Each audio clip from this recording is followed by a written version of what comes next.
Assalamualaikum warahmatullahi wabarakatuh. Saya Asep Saifuloh dari Fakultas Ilmu dan Teknologi Kebumian ITB. Akan menyampaikan kuliah GL 5240 Geologi Gunung Api. Topik 5, konsep data citra satelit dalam pemetaan geologi gunung api. Segmen 4, identifikasi morfologi dan struktur. Dalam penentuan unit produk gunung api yang ada di bawah tingkatan huluk atau gumuk, bisa memanfaatkan citra aster, VNIR, SWIR, dan TIR. Berikut ditunjukkan kenampakan bentukan morfologi dalam citra untuk produk-produk letusan yang mewakili satu unit litologi. Pada citra aster TIR, kenampakan produk ditunjukkan oleh tingkat kecerahan radiasi yang diemisikan oleh produk vulkanik. Selain itu, temperatur permukaan memiliki peranan penting dalam perekaman citra termar TIR. Sehingga di sini tidak heran kalau pusat erupsi biasanya ditunjukkan oleh rona yang terang, seperti saya tandai dengan lingkaran kuning ini.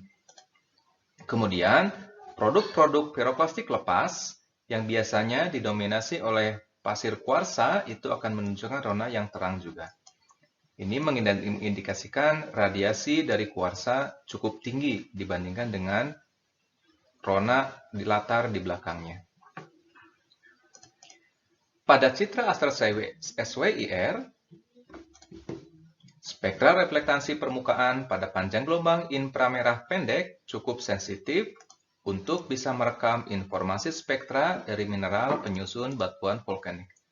Di sini kita bisa melihat adanya rona kehijau-hijauan atau kehijau-kebiruan ini mengindikasikan bahwa ada mineral-mineral tertentu yang mendominasi dari unit tersebut. Sehingga ini bisa menjadi dasar kita pada saat penarikan batas unit yang ada di bawah huluk atau gumuk ini.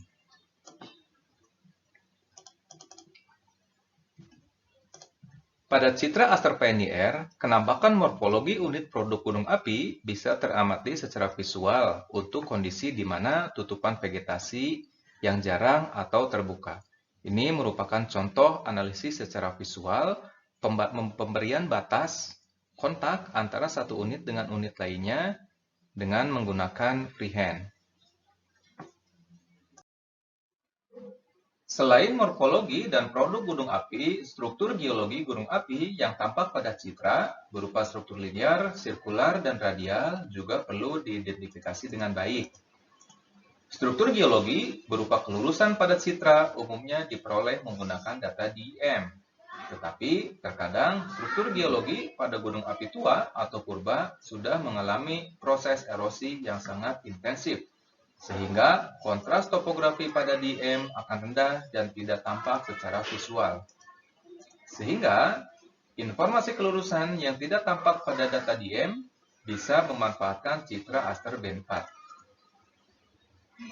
Citra aster band 4 memiliki panjang gelombang di luar sinar tampak sehingga memiliki kemampuan merekam porsi radiasi pada batas kontak morfologi. Selain ini, band 4 memiliki spektrum resolusi lebih lebar di antara band lainnya, sehingga informasi yang terekam bisa lebih bervariasi. Berikut ditunjukkan citra aster band 4 dan filter yang dilakukan untuk memunculkan batas kontak yang didefinisikan sebagai kelurusan. Kelurusan-kelurusan ini kemudian bisa menjadi dasar dalam penentuan pola-pola linear, sirkular, dan radial dari satu produk gunung api. Kelurusan struktur geologi yang diidentifikasi secara visual dalam citra perlu dievaluasi terhadap struktur geologi yang sudah terpetakan di lapangan, misalnya dalam peta geologi regional. Salah satu teknik yang bisa digunakan yaitu dengan menggunakan analisis diagram mawar untuk statistik arah kelurusan yang berhasil teridentifikasi secara visual.